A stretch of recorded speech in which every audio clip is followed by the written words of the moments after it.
Hey guys, Lego Maniac 551 here with my very first episode of Maniac Reviews. What is Maniac Reviews, you may be wondering? Maniac Reviews is where I review TV shows, movies, and of course, video games. So, for our very first episode, I'm going to be reviewing Resident Evil Retribution.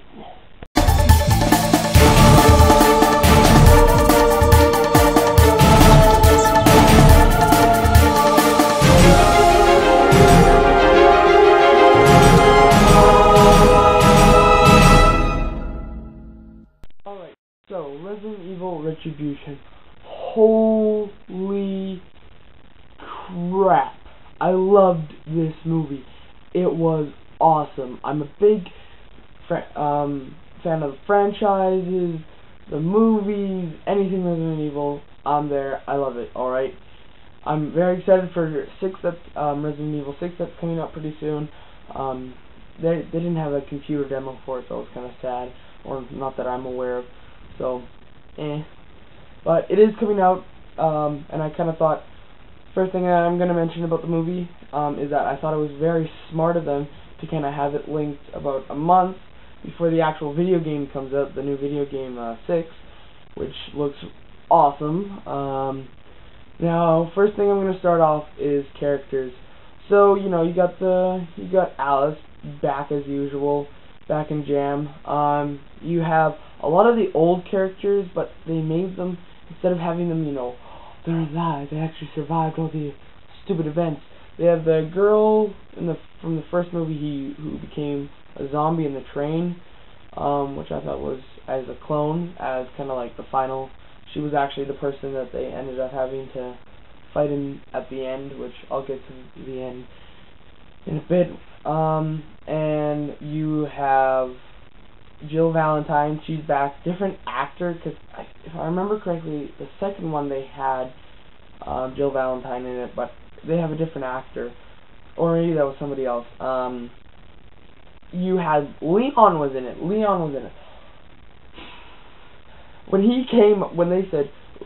When I saw Leon come in, I had a nerdgasm in the theater. I was like, what is it? Yes, I love it. I was freaked out and actually almost got thrown out by the theater because of that. So there's the characters for you, the main kind of cast of characters, and of course you got the next thing that I have on it is storyline. The storyline for this one was great. Alright, I love the movie that I hated the most was 3. 3 was horrible. I thought it's so boring. It was so boring for me. It was just like fight scene, talk, gigantic fight scene, talk a little bit, kill yourself, fight scene, end of the movie kind of thing. It was very bland, I thought, very just kind of laid out. Here's this, and this, you're done.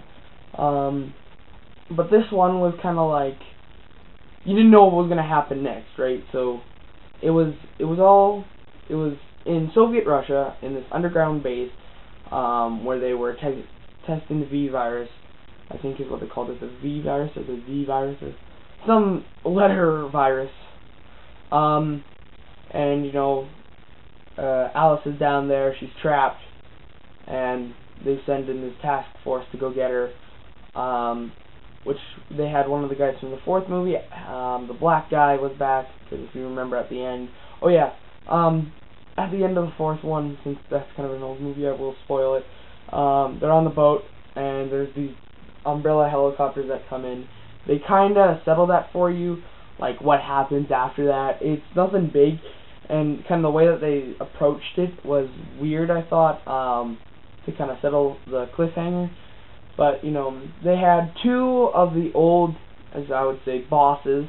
They had the gigantic liquor back, and they had them in, like, 4, they had, like, 5 of them that they ended up going up against, and most of them, though, were near to the end.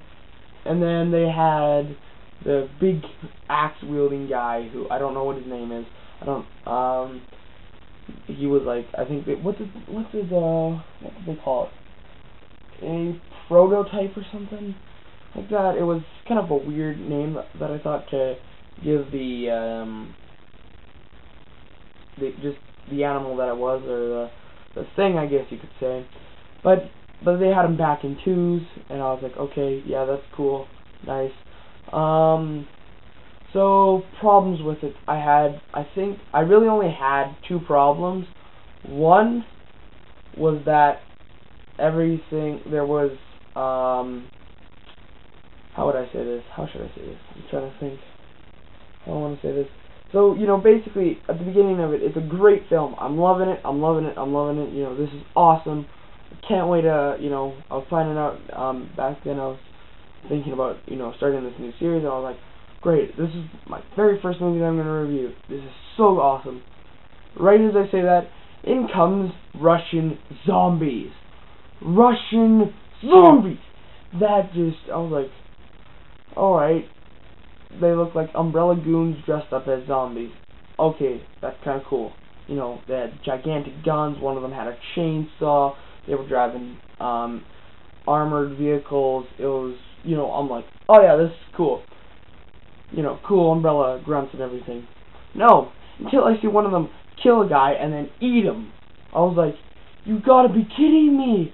They were actual zombies! Ah, you ruined the movie. It's a perfectly good movie.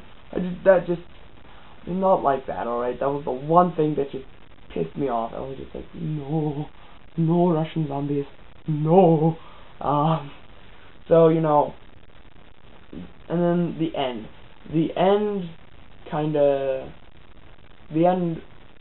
I would say about it. The last 10 minutes was pretty cool. The rest of it, though, they had this like 20-minute fight scene that they just dragged out. They just dragged it out. It was like, all right, you're dead. No, you're alive. Oh no, okay, yes, you're dead. No, you're still. Die already! Either one of you die! It's like, then though, like halfway through, it's like one of the guys dies. It's like, okay, yes, good. Now it's gonna get all resolved. 10 minutes later, freaking end the fight scene! Holy crap! That's kind of when it got really boring. And something that I like to call when they do things like that is padding, which basically they just took it. They wanted to make the movie a little bit longer, so they just dragged it out. It's just like the slow motion flying in the air. It's like, come on, somebody die already. I'm getting really bored. I'm about to walk out of the theater. And I was actually almost about to walk out of the theater right when the end of the fight scene. I was like, thank you. So I don't know if I've spoiled anything. I'm trying to keep this spoiler free because it's such a good movie. I really recommend, if you're a big fan of Resident Evil, or if you like zombie movies in total, go see it. One of the things that I kind of like, at the beginning it's like, rainbows, lollipops, and sunshine everywhere. Everything's so nice, so peaceful. This guy spills coffee on himself, turns a corner, zombie jumps on him, rips out his lungs, and I screamed in the theater. I had a couple other people who screamed too, because it was like, jump scare. Because the beginning's like practically just made up of jump scares. So it's like, alright, it's gonna turn the corner, there's gonna be a zombie. Turn the corner, zombie. It's like Slender. So, I'm gonna be giving ratings on movies, video games, and TV shows. And I would have to say I give this one a 4.3, only because long cutscene. In the Russian zombies, I could go on for days about that. Oh yeah, plus I meant to tell you that there was the one zombie that was one hand on a motorcycle. So somehow these things can drive motorcycles, which really confused me, because how the heck did Umbrella genetically engineer zombies to drive vehicles and shoot guns and just wield chainsaws and director, you did a great job. Like I said, a huge fan of the franchise. Excellent. I love it. So yes. So thank you guys for watching. So like I said, 4.3, great movie. Go see it. I'm sorry if I spoiled anything for you. I didn't really spoil any big spoilers. It was really good. I'm gonna keep saying that. It's just excellent. I loved it. It was, I would say it was about as good as Dark Knight, which I'll be doing pretty soon here. So I thank you guys for watching. Don't forget to subscribe, favorite, like, and all that fun stuff. And I'll see you guys next time, or whatever make. It's gonna drag on. Peace out. Boop!